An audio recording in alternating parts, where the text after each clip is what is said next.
Good evening, everyone, and welcome to Digging Deeper moment number 59. The mission of our Digging Deeper moments is to take God's Word to God's world. We are so glad that you joined us. Since Digging Deeper moment number 53, we've been discussing the doctrine of double predestination. If you haven't seen moments 53 through 58, I'd encourage you to do so before watching this one, because we'll be building upon what we've shared in those moments. Last week, we began looking at the question, does God only offer grace and mercy to those he knows will respond to it, or does he offer grace and mercy to all? Pick it up in Romans 9:18, which says, therefore he, God, has mercy on whom he wills, and on whom he wills he hardens. This seems to be saying that God only offers mercy to those he knows will receive it, but we saw last week that this is not the case. In moment number 58, we saw that the hardening process, which is spoken of here, is actually God offering grace, not withholding it. For more on that, you can turn to Digging Deeper moment number 58. Continue on this theme that God offers grace to all. Paul asks 8 rhetorical questions in Romans 9, verses 19 through 33. A rhetorical question is a question that is asked to make a point rather than to solicit an answer. It is used also to get a person's attention. So Paul asks 8 rhetorical questions. Now, as we address these 8 rhetorical questions from here to the end of Romans chapter 9, we need to keep in mind the context of Romans chapter 9, which revolves around the rejection of the gospel by the first century Jews.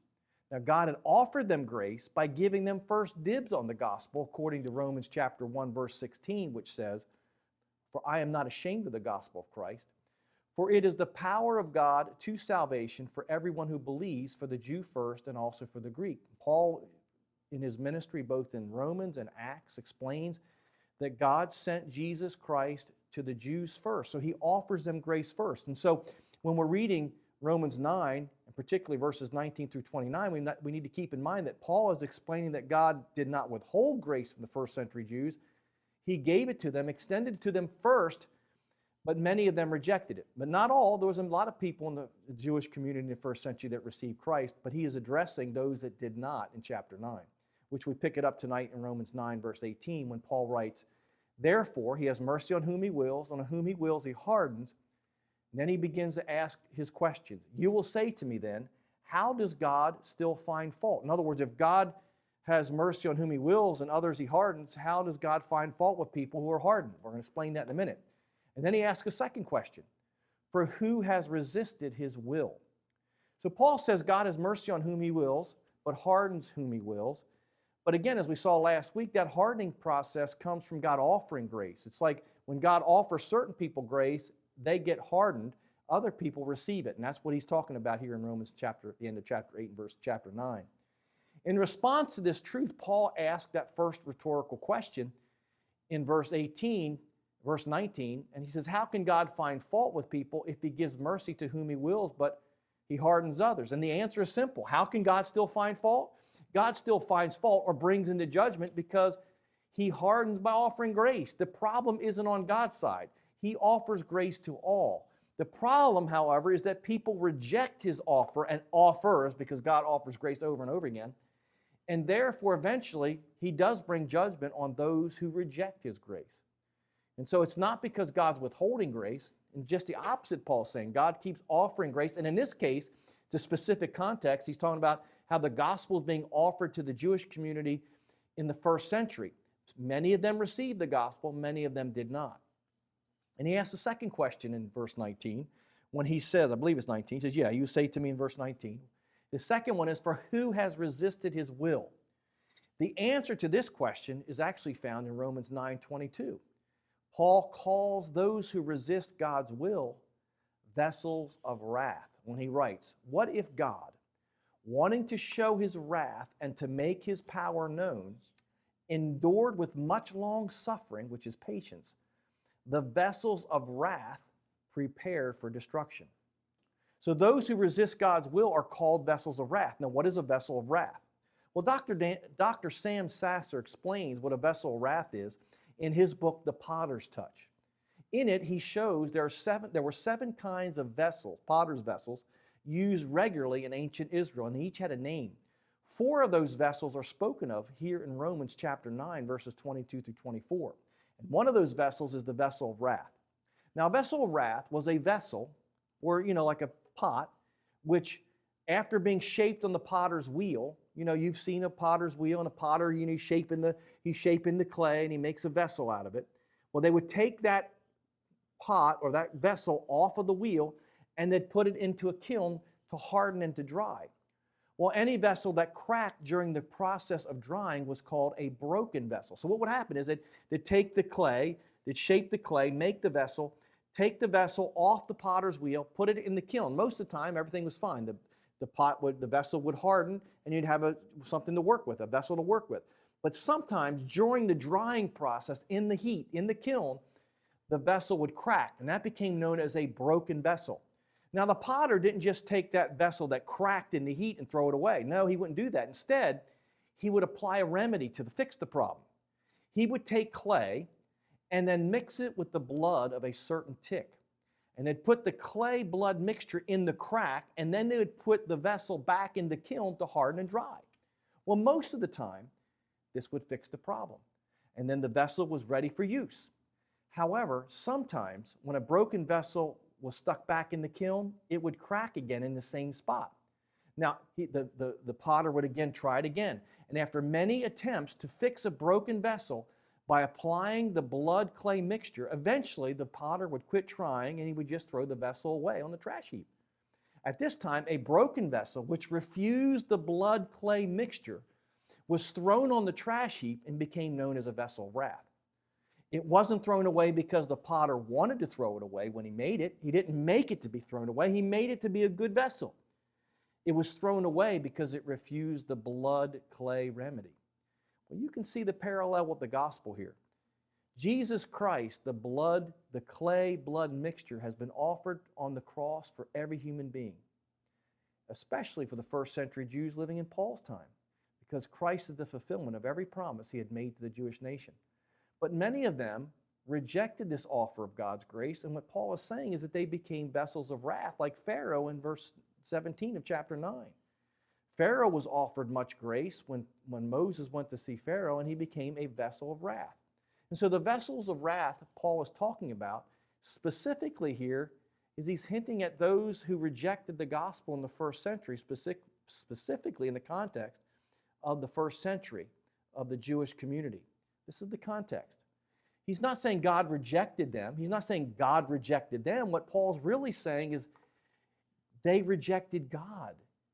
God did not choose them to reject the gospel. He didn't start in the beginning of time and say, you're going to reject me and you're not going to reject me. That's not what Paul's saying at all. God's offering them grace, and he's offering it to them first in the context of Romans chapter 9. They became vessels of wrath by repeatedly rejecting the grace of God offered through Jesus Christ. That is what Paul is talking about here in Romans 9. And this is a warning not just to them, but to every one of us who reject the gospel of God. The Apostle Paul is not being anti-Semitic here. He is a Jew. And in Romans 9, he begins by saying he's willing to be destroyed personally, to be accursed, he says, to save his fellow first century Jews. So he's not being anti-Semitic, but he is explaining what's going on with the nation of Israel, and he's explaining that God isn't rejecting them, they're rejecting God. Now he goes on to say they're prepared for destruction.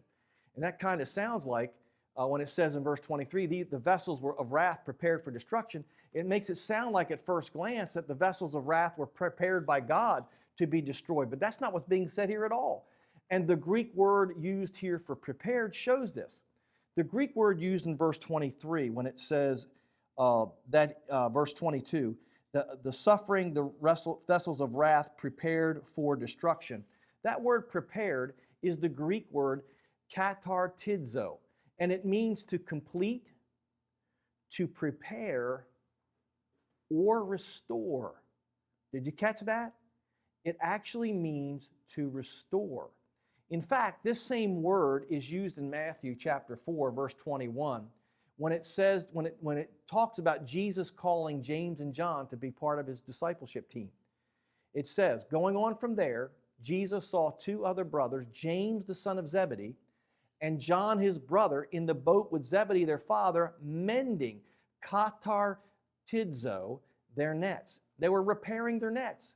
They're fixing their nets. They're remedying the holes in their nets while Jesus is calling them. A vessel of wrath is a vessel prepared for destruction, not by God, but by the vessel itself. How was it prepared for destruction? It was prepared for destruction not by the offer of God's grace, which is the offer of redemption, which is the offer of a remedy, which is the offer of mending the net. It's the blood-clay mixture of Jesus Christ on the cross. It's not that God prepared these vessels saying you're going to be judged and be brought wrath upon you. It's the rejection of God's grace that prepares the vessel of wrath for destruction. It's us. It's not what God does, it's what we do. This is what we see in Pharaoh. When Paul talks about him in Romans 9:17, Pharaoh resisted God's grace 10 times when God sent Moses to him, and he said, let my people go. And then he had a plague. The plagues, the 10 plagues, were actually offers of grace.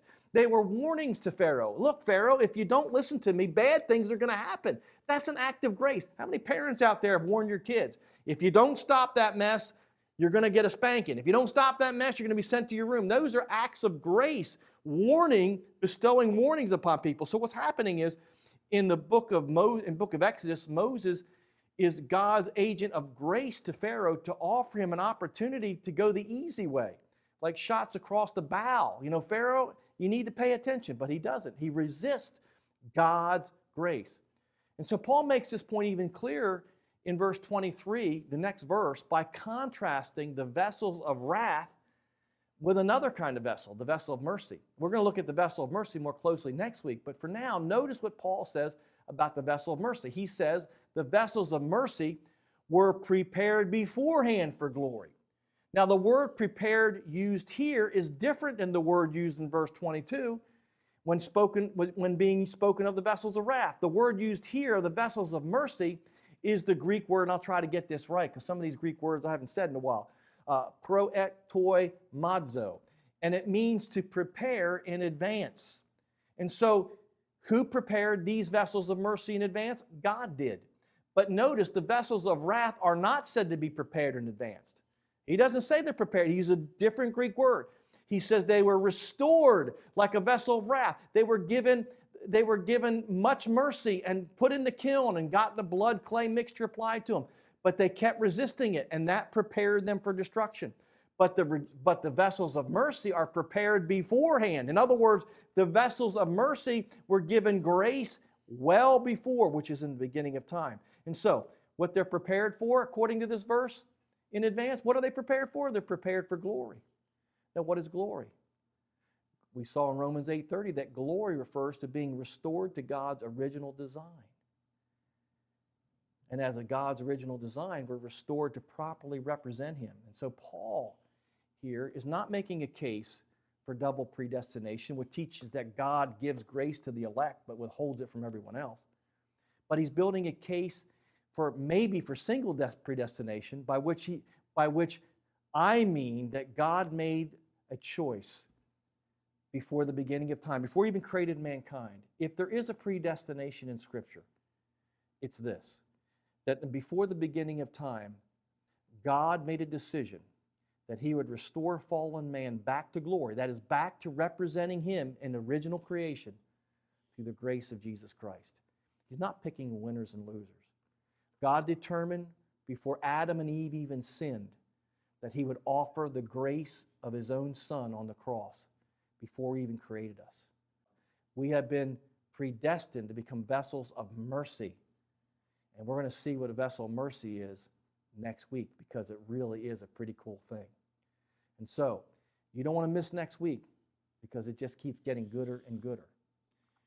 If this lesson was helpful, please pass it on to a friend. I hope to see you next week.